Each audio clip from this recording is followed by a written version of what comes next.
每年 iPhone 发布之后，最难的时候，我想就是现在了。到底要选哪个机型、什么颜色、多大的存储空间，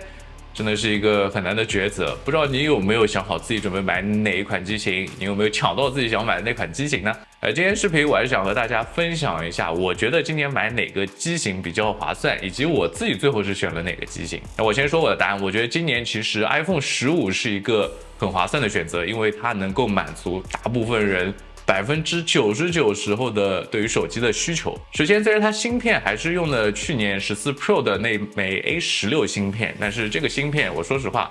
绝大多数的时候是绝对没有什么问题的，在日常使用。而且虽然明年苹果会移植一些主机端的游戏到 iPhone 上，然后那些游戏呢是需要 A17 芯片的，但我在想，等到明年真的这些游戏成功移植过来之后，可能我们又换新手机了。那新手机的芯片可能就已经是 A17，甚至是更往后的芯片了。那我玩这些游戏也就不存在任何问题了。另外，今年 Pro 机型上一个很大的卖点 Action Button 是它这么多年以来第一次对于这个手机侧边静音键的改变嘛。虽然 iPhone 15是没这个 Action Button 的，用的还是旧的这个静音切换键，但我觉得这就很好啊，这大家就不用改变对于 iPhone 的使用习惯了。那个 Action Button 虽然是一个很快捷的便携的一个切换，但是它并不是一个非常就是必须的功能，有很好，但是没有也不会影响大家的使用，所以并不会构成一个你选择 Pro 还是普通系列的一个大的因素吧。而且今年 iPhone 15也用上了灵动岛，虽然我知道很多人对灵动岛还是蛮介意的，就觉得好像屏幕中间有这么一个形状很影响感官，然后它的动画时不时跳出来也很影响你使用手机的一些这种注意力的这种事情。但是既然苹果是在新的机型上用上了灵动岛，那我相信这也是它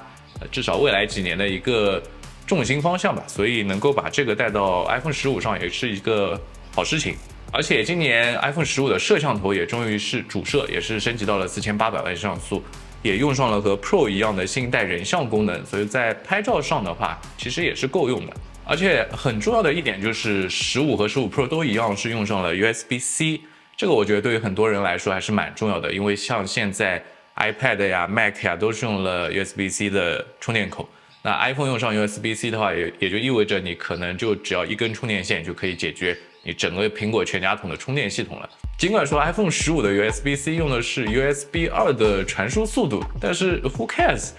我觉得现在应该大部分人都是用 AirDrop 或者是 iCloud 来传数据，真的还在比较传统的用端口传数据的人已经比较少了，所以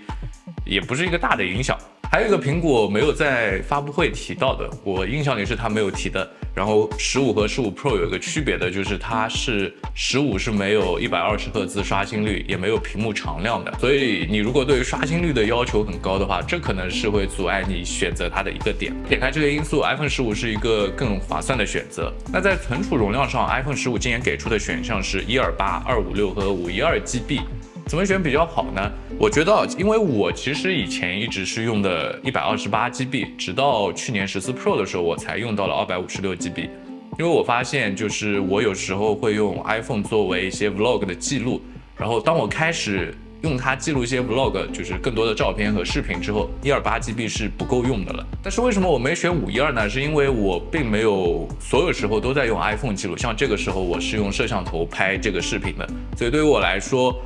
有一部分时间会用上 iPhone 的话，256GB 就已经够了。但是如果你是一个内容创作者，然后你绝大多数时候，或者说你就是完全依赖手机来进行内容创作的话，那我觉得你还是选择512GB 会比较保险。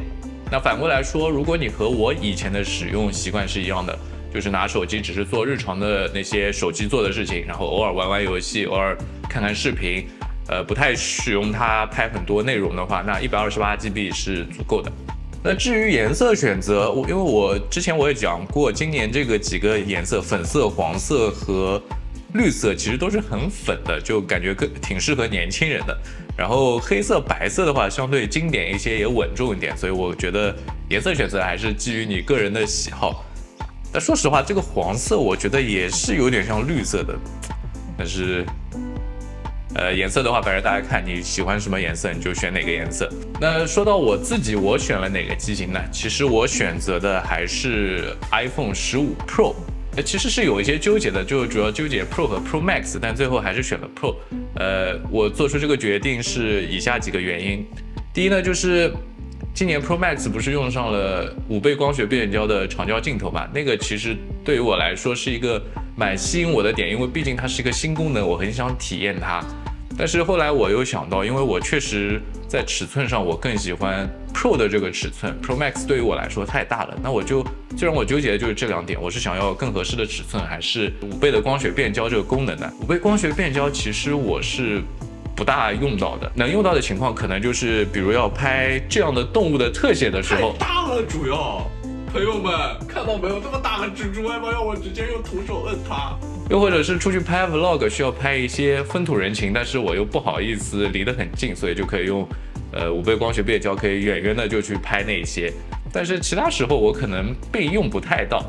而这个尺寸呢，因为手机每天我都是在用的，我每天都拿着它，所以尺寸对于我来说是一个每天都会用到的。不能叫功能吧，就是会用到的这么一个东西，所以我觉得选择它对于我来说其实是更加明智的。那在另外一方面，它们俩的区别就是续航 Pro Max 更好一些，因为我手机基本上也是1天1充，没有太大的那种比如用到要1天2充或者随时随地要给它充着电的那种状态，所以我觉得这个续航对于我来说并没有那么大的影响。那颜色这一次我选择的是这个原色钛金属，选择的原因也很简单，就是我自己就觉得它在那几个颜色当中，我觉得是最好看的。而且今年在何同学采访库克那个视频当中，库克使用的也是这个原色的钛金属。当然颜色是个个人喜好嘛，不过我确实觉得那个原色看起来更特别一点，对于我来说更抓眼球一点。然后在尺寸方面的话，我刚刚也说了，因为我从去年14 Pro 的时候开始选了256。然后其实256也没有用满，基本上大概保持在200GB 上下的空间，所以今年我还是选择了256，因为我知道自己肯定够用嘛，再加上我今年是升级了 iCloud 的存储空间的，所以如果真的会出现一些照片视频放不下的情况，那我把它上传到 iCloud， 问题就解决了。我觉得反正你如果需求很强烈，你用它拍很多视频，那我觉得你预算够的话，就往上冲1TB 也没有问题。但你如果和我一样是一半拿相机来拍摄，然后另外一半可能是要拍一些素材，用手机拍素材的话，那256到512就是一个比较合理、比较划算的一个选择。那如果你就只是拿手机做日常，那你当然可以选择入门的128。不过128今年就只有 Pro 有了，那个 Pro Max 起步就是256，所以如果买 Pro Max 你就只能选稍微更大一点的空间了。那以上就是今天视频的所有分享，欢迎你在弹幕或者留言留下你想选择的或者已经抢到的 iPhone 机型，我们来看一看最受欢迎的颜色和大家最想购买的存储空间到底是哪个，其实我还是蛮好奇的。